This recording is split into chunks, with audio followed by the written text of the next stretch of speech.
One, go. Hi, Demasmita. Can you tell us a little about yourself, your area of practice, what is it that you actually do, and elaborate on that. Yes, hi Pragya. I am Devasmita from Human Rights Law Network, Assam.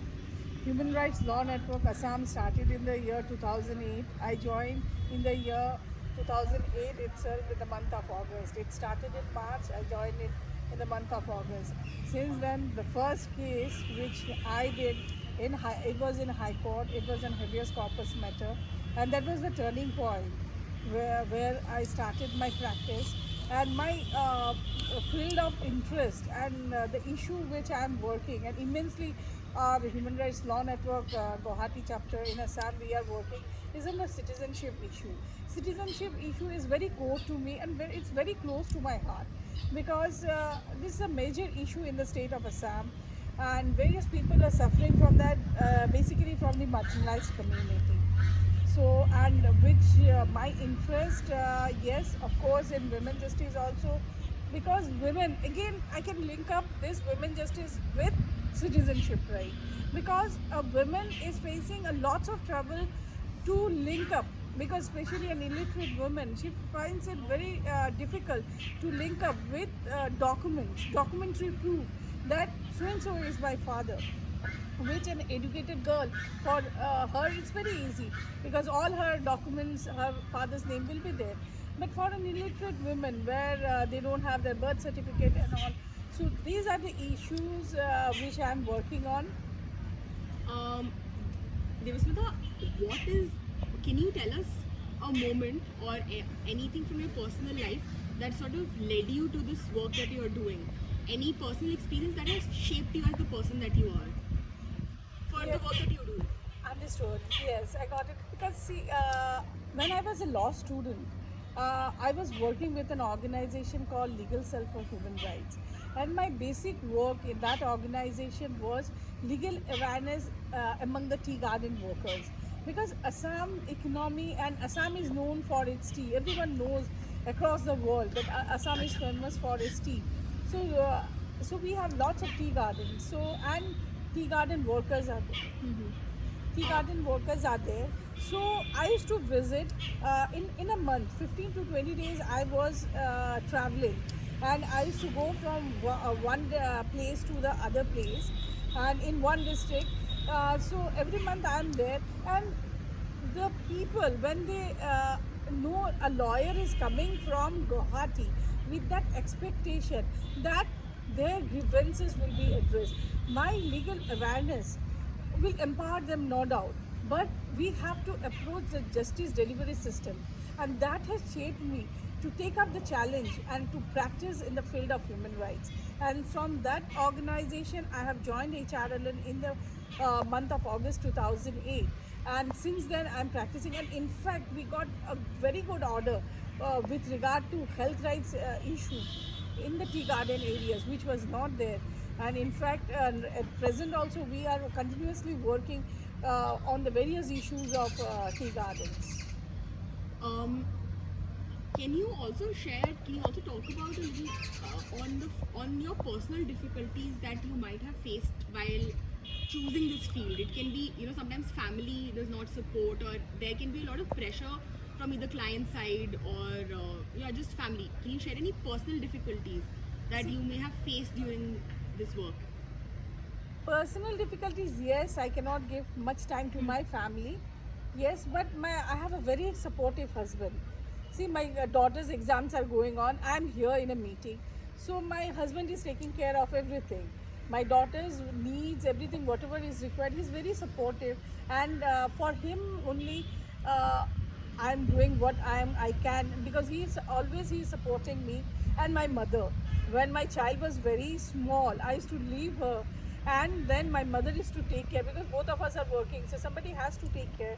So she was there to support, and in fact, when I go back because I come around 9 o'clock from my house and I reach back around 8:39, and then the time I get to spend time with my daughter, and then again I don't have much time for myself, but again I'm happy.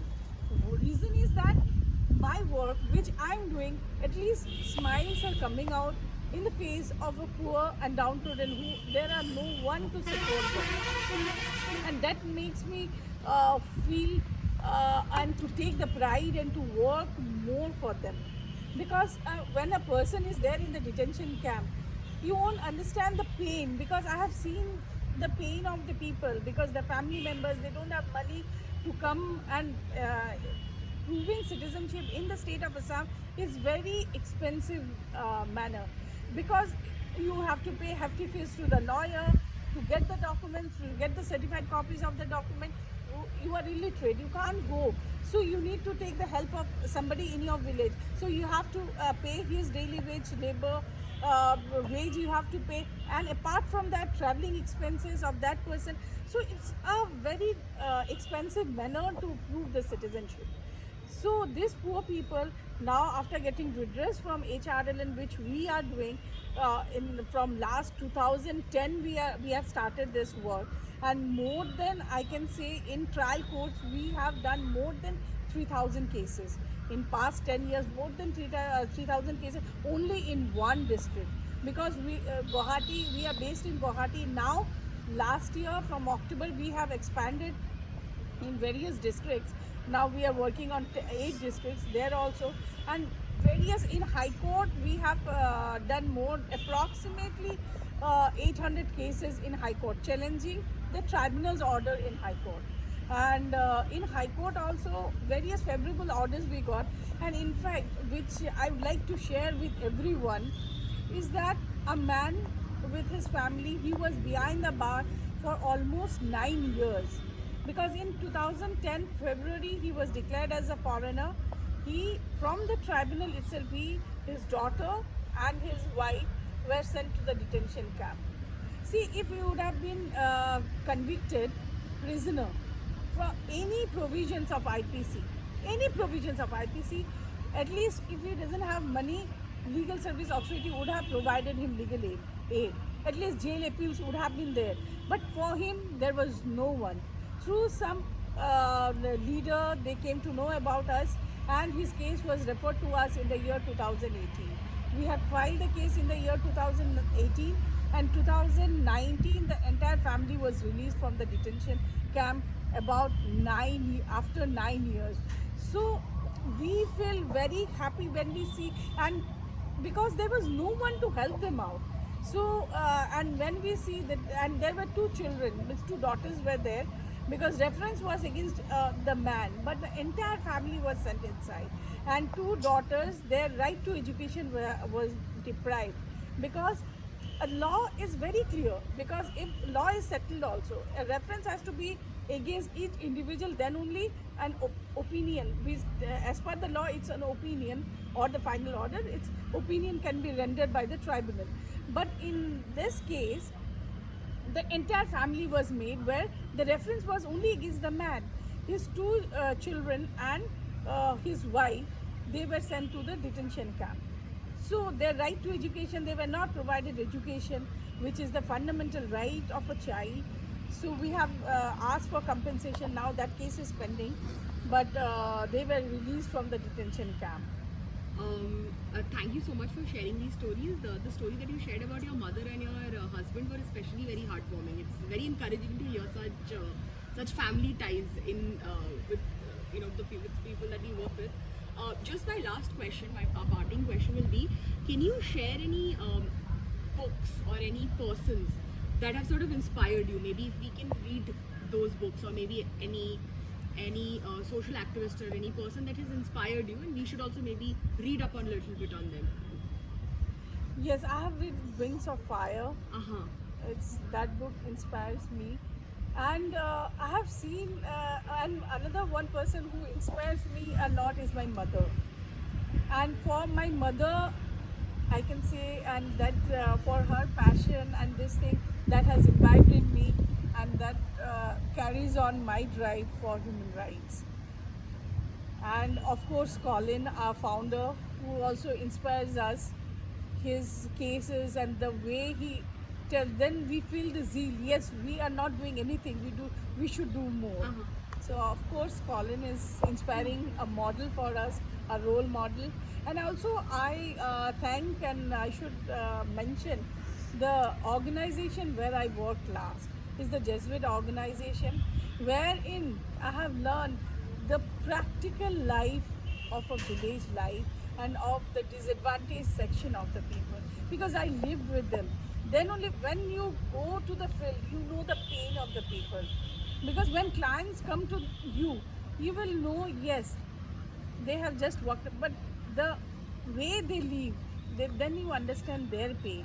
They will share in one way, you will understand, but when we go and visit, you will understand in a more better way. So your understanding, your perspective, everything depends upon that also when you argue. And I just want to mention one thing.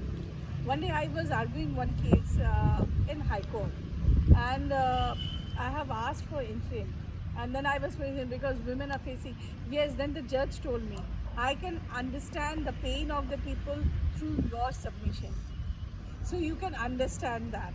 So through my submission, judge felt the pain of the people whom I am representing in that particular case. What was the case about? That case was about maternal health.